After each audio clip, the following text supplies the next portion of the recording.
আমরা এর আগে দেখেছি কিভাবে কনসোলে আউটপুট দেখানোর জন্য প্রিন্ট অথবা প্রিন্টএলএন মেথডকে ব্যবহার করতে হয়। এই দুটি বিশেষ মেথড ছাড়াও জাভাতে প্রিন্ট এফ আরেকটি মেথড রয়েছে, যেখানে এফ লেটারটি ব্যবহার করা হচ্ছে ফরম্যাটেড এর সংক্ষিপ্ত রূপ হিসেবে। আমরা যদি কোনো ফরম্যাটেড আউটপুট কনসোলে দেখাতে চাই, সেক্ষেত্রে আমরা প্রিন্টএফ মেথডটি ব্যবহার করব। প্রিন্টএফ মেথডটি ব্যবহার করার জন্য আমাদের একটি জেনারেল ফরম্যাট রয়েছে, সেটি হচ্ছে আমাদেরকে পার্সেন্টেজ সাইন দিয়ে শুরু করতে হবে এবং সবশেষে একটি কনভার্টার ক্যারেক্টার ব্যবহার করতে হবে। এর মাঝে আমরা একাধিক ফ্ল্যাগ ব্যবহার করতে পারবো, যেটি অপশনাল।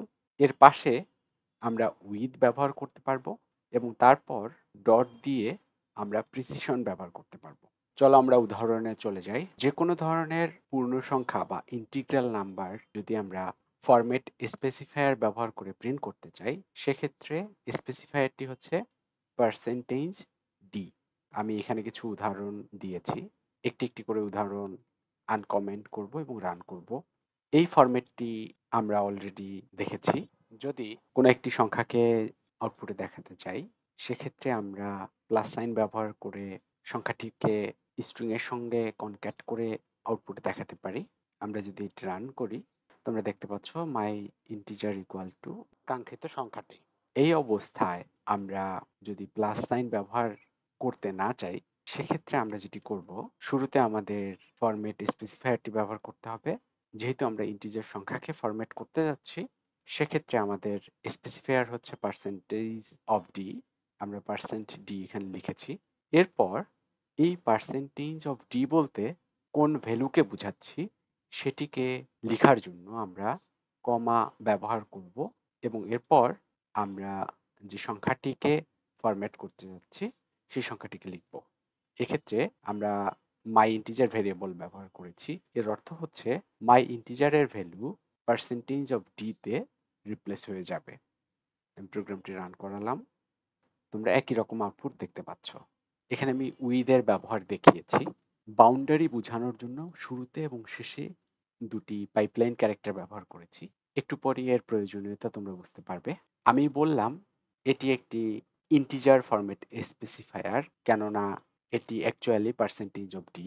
যেহেতু আমরা পার্সেন্টেজ এবং কনভার্টার ক্যারেক্টারের মাঝে উইথ ব্যবহার করতে পারি, আমি এখানে উইথ হিসেবে ব্যবহার করলাম 15। প্রথম লাইনটি আমি কমেন্ট আউট করে দিচ্ছি। আমি প্রোগ্রামটি রান করালাম। এখানে সংখ্যাটি শুরু এবং শেষ বোঝাতে আমি পাইপলাইন ক্যারেক্টার ব্যবহার করেছি, যাতে করে তোমরা বুঝতে পারছো সংখ্যাটি এই পজিশন থেকে শুরু হয়ে এই পর্যন্ত রয়েছে। আমি যেহেতু 15D লিখেছি, এখানে 15 হচ্ছে উইথ। এটাকে তোমরা 15টি বক্সের মতো চিন্তা করতে পারো। আমি 15টি বক্সের সমান জায়গা নিয়েছি, যেখানে মাই ইন্টিজারের প্রতিটি ডিজিট এক একটি বক্সে যদি বসাতে চাই, সেক্ষেত্রে তোমরা দেখতে পাচ্ছ এখানে টোটাল 15টি জায়গা রয়েছে। অর্থাৎ 15টি ডিজিটের সমান আমি উইথ নিয়েছি এবং আমরা সেই 15টি ডিজিট সমান জায়গাতে মাই ইন্টিজার ভেরিয়েবলের ভ্যালুটি বসানোর চেষ্টা করছি, যাতে করে প্রথম 10টি ডিজিট বসে যাওয়ার পর বাকি 5টি স্পেস ফাঁকা রয়ে গিয়েছে। আমরা চাইলে এই সংখ্যাটিকে লেফট অ্যালাইনেও বসাতে পারি। সেক্ষেত্রে আমাদেরকে ফ্ল্যাগ বসাতে হবে। এখানে আমরা মাইনাস সাইন ব্যবহার করার মাধ্যমে বলতে চাচ্ছি এই সংখ্যাটি লেফট অ্যালাইন হবে। আমি প্রোগ্রামটি রান করালাম, তোমরা দেখতে পাচ্ছ সংখ্যাটি লেফট অ্যালাইন হয়েছে এবং যেহেতু সংখ্যাটি টোটাল 10 ডিজিটের, 10টি ঘর ফিল আপ হওয়ার পর আমাদের 5টি ঘর ফাঁকা রয়ে গিয়েছে। একটা জিনিস এখানে খেয়াল রাখতে হবে, যদি আমাদের উইথ টোটাল ডিজিটস কাউন্টের থেকে কম হয়, সেক্ষেত্রে সংখ্যাটি তার পুরো জায়গাটি নিবে।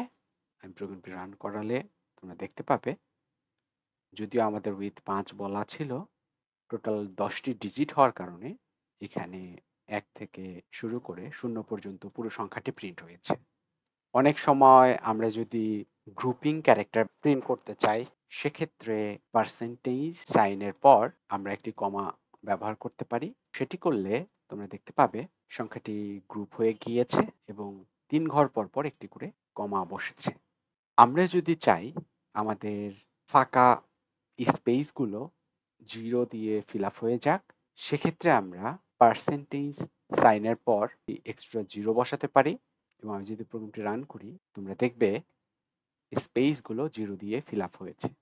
আমরা যদি চাই সংখ্যাটির সাথে প্লাস অথবা মাইনাস সাইন প্রিন্ট করুক, সেক্ষেত্রে পার্সেন্টেজ সাইনের পর আমরা প্লাস ফ্ল্যাগটি বসাবো এবং এটি বসানো হলে তোমরা দেখতে পাবে যেহেতু মাই ইন্টিজার সংখ্যাটি ধনাত্মক, তাই শুরুতে একটি প্লাস সাইন বসেছে। আমি যদি মাই ইন্টিজারটিকে ঋণাত্মক সংখ্যাতে কনভার্ট করি এবং প্রোগ্রামটি রান করি, সেক্ষেত্রে তোমরা দেখতে পাবে এখানে নেগেটিভ সাইন আউটপুটে শো হয়েছে। আমি নেগেটিভ সাইন মুছে দিচ্ছি। দ্বিতীয় উদাহরণের জন্য আমি নিচ্ছি দশমিক সংখ্যা। ইন্টিজার অংশটুকুকে আমি কমেন্ট আউট করে রাখছি, নিচের অংশটুকুকে আমি কমেন্ট আউট করছি। নর্মালি দশমিক সংখ্যাকে ফরম্যাট স্পেসিফায়ার হিসেবে প্রিন্ট করতে চাইলে আমাদের পার্সেন্টেজ অফ এফ ব্যবহার করতে হবে, তাতে করে এই প্লেস হোল্ডারে মাই ডাবলের ভ্যালুটি প্রিন্ট হবে। আমি প্রোগ্রামটি রান করাচ্ছি, তোমরা দেখতে পাচ্ছ পার্সেন্টেজ অফ এফ এর পরিবর্তে মাই ডাবলের ভ্যালু প্রিন্ট হয়েছে। আমি একইভাবে উইথ হিসেবে 15 সিলেক্ট করি এবং প্রোগ্রামটি রান করি। তোমরা দেখতে পাচ্ছ টোটাল 15টি ঘর অ্যালোকেট হবে। টোটাল 15টি ঘরে মাই ডাবলের ভ্যালু প্রিন্ট হবে এবং বাদবাকি জায়গাগুলো ফাঁকা থাকবে। আমরা চাইলে সংখ্যাটিকে লেফট অ্যালাইন করতে পারি, সেক্ষেত্রে নেগেটিভ সাইন এই ফ্ল্যাগটি ব্যবহার করতে হবে এবং তোমরা দেখতে পাচ্ছ এখানে মাই ডাবল সংখ্যাটি লেফট অ্যালাইন হিসেবে প্রিন্ট হয়েছে। একই রকম ভাবে যখন আমার টোটাল নাম্বার অফ ডিজিটস এর থেকে অ্যালোকেটেড স্পেস কম হবে, সেক্ষেত্রে যেহেতু আমরা ডাটা লুজ করতে চাই না, তাই পুরো সংখ্যাটি এখানে আসলে প্রিন্ট হবে। গ্রুপিং ক্যারেক্টার প্রিন্ট করতে চাইলে আমাদেরকে কমা ফ্ল্যাগটি ব্যবহার করতে হবে, তাহলে 3 ডিজিটস পর পর একটি করে কমা বসবে। প্যাডিং ক্যারেক্টার হিসেবে 0 ব্যবহার করতে চাইলে পার্সেন্টেজ সাইনের পর 0 ফ্ল্যাগটি ব্যবহার করতে হবে। তোমরা দেখতে পাচ্ছ প্যাডিং ক্যারেক্টার হিসেবে এখানে আউটপুট এসেছে। প্লাস ফ্ল্যাগ ব্যবহারের মাধ্যমে আমরা মাই ডাবলের সাইনটি আউটপুটে দেখাতে পারি। তোমরা দেখতে পাচ্ছ প্লাস সাইন শো হয়েছে। এখানে আমি প্রিসিশনের ব্যবহার দেখিয়েছি। প্রিসিশন হচ্ছে দশমিকের পর কত ডিজিট পর্যন্ত আমরা দেখাতে চাই। পার্সেন্টেজ এবং এফ এর মাঝে আমরা লিখেছি 15.7। এর অর্থ হচ্ছে সর্বমোট 15টি জায়গা অ্যালোকেট হবে। 0.7 এর অর্থ হচ্ছে দশমিকের পর টোটাল 7 ঘর পর্যন্ত আমরা দেখাতে চাই। প্রোগ্রামটি রান করাচ্ছি। তোমরা যদি খেয়াল করো এখানে দশমিকের পর 7 ঘর দেখানো হয়েছে। আমি যদি এখানে আরেকটি উদাহরণ আনি, আমি দশমিকের পর 2 ঘর প্রিন্ট করতে চাই, সেক্ষেত্রে আমি যদি প্রোগ্রামটি রান করি, তোমরা দেখতে পাচ্ছ পুরো সংখ্যাটি থেকে শুধুমাত্র 2 ঘর আউটপুটে দেখানো হয়েছে, বাদ বাকি ঘরগুলো ডিসকার্ডেড হয়ে গিয়েছে। আরেকটি বিষয় এখানে খেয়াল করো, দশমিকের পর 2 ঘর দেখানো হয়েছে এবং সেই সাথে সংখ্যাটি রাউন্ডিং হয়েছে। রাউন্ডিং এর নিয়ম অনুসারে যত ঘর পর্যন্ত দেখাতে চাই তার পরের ডিজিট যদি 5 বা 5-এর বড় হয়, সেক্ষেত্রে লাস্ট ডিজিটের সাথে 1 যোগ হয়, অন্যথায় ডিজিটটি অপরিবর্তনীয় থাকে। এখানে তোমরা দেখতে পাচ্ছ যেহেতু আমার 2 ঘরের পরের সংখ্যাটি 5 বা 5-এর বড়, তাই রাউন্ডিং আপ হওয়ার কারণে সংখ্যাটি দশমিকের পর দেখিয়েছে 68। এর পরের উদাহরণে আমি স্ট্রিং অপারেশন দেখাবো। শেষের লাইনগুলোকে আমি কমেন্ট আউট করছি। স্ট্রিংকে প্রিন্ট করার জন্য ফরম্যাট স্পেসিফায়ার হিসেবে পার্সেন্টেজ অফ এস প্লেস হোল্ডারটি ব্যবহার করতে হয়। আমি প্রোগ্রামটি রান করালাম।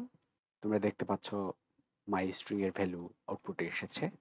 আমি টোটাল উইথ হিসাবে যদি 20 ঘর নেই, সেক্ষেত্রে তোমরা দেখতে পাবে সর্বমোট 20 ঘর অ্যালোকেট হবে এবং সেখানে বাই ডিফল্ট রাইট অ্যালাইন হয়ে স্ট্রিংটি প্রিন্ট হয়েছে।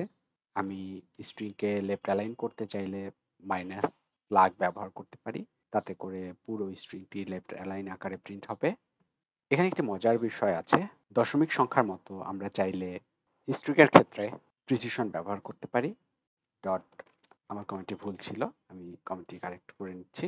এর অর্থ হচ্ছে পুরো স্ট্রিংটি নেগেটিভ ফ্ল্যাগ ব্যবহার কারণে লেফট অ্যালাইন হিসাবে প্রিন্ট হবে এবং টোটাল 20 ঘর অ্যালোকেট হবে এবং তার মধ্যে আমার টোটাল স্ট্রিং থেকে 11টি ক্যারেক্টার আউটপুটে প্রিন্ট হবে। প্রোগ্রামটি রান করছি। তোমরা দেখতে পাচ্ছ টোটাল 20 ঘর অ্যালোকেট হয়েছে এবং this is a line dot এই পুরো স্ট্রিংটি থেকে শুরু থেকে 11 ক্যারেক্টার পর্যন্ত নেওয়া হয়েছে এবং সেটি আউটপুটে প্রিন্ট হয়েছে। বাকি 9 ঘর এমটি আকারে রয়ে গিয়েছে। এরপরে আমি নেগেটিভ ফ্ল্যাগটি যদি উঠিয়ে দেই, সেক্ষেত্রে তোমরা দেখতে পাচ্ছ স্ট্রিংটি রাইট অ্যালাইন আকারে প্রিন্ট হয়েছে। এছাড়াও জাভাতে অন্যান্য ডাটা টাইপের জন্য ফরম্যাট স্পেসিফায়ার রয়েছে, যেমন আমরা যদি ক্যারেক্টার প্রিন্ট করতে চাই সেক্ষেত্রে পার্সেন্টেজ অফ সি, এবং যদি আমরা বুলিয়ান প্রিন্ট করতে চাই তাহলে পার্সেন্টেজ অফ বি ব্যবহার করতে হবে। এক্ষেত্রে যদি স্মল বি ব্যবহার করি তাহলে বুলিয়ান ভ্যালু পুরোটি স্মল লেটারে প্রিন্ট হবে এবং ক্যাপিটাল বি ব্যবহার করার কারণে বুলিয়ান ভ্যালুটি অল ক্যাপস আকারে প্রিন্ট হবে। আমি প্রোগ্রামটি রান করাচ্ছি। তোমরা দেখতে পাচ্ছ পার্সেন্টেজ অফ সি এই প্লেস হোল্ডারে এস প্রিন্ট হয়েছে, পার্সেন্টেজ অফ বি তে ট্রু প্রিন্ট হয়েছে এবং ক্যাপিটাল পার্সেন্টেজ বি ব্যবহার করার কারণে ফলস ভ্যালুটি অল ক্যাপিটাল আকারে প্রিন্ট হয়েছে।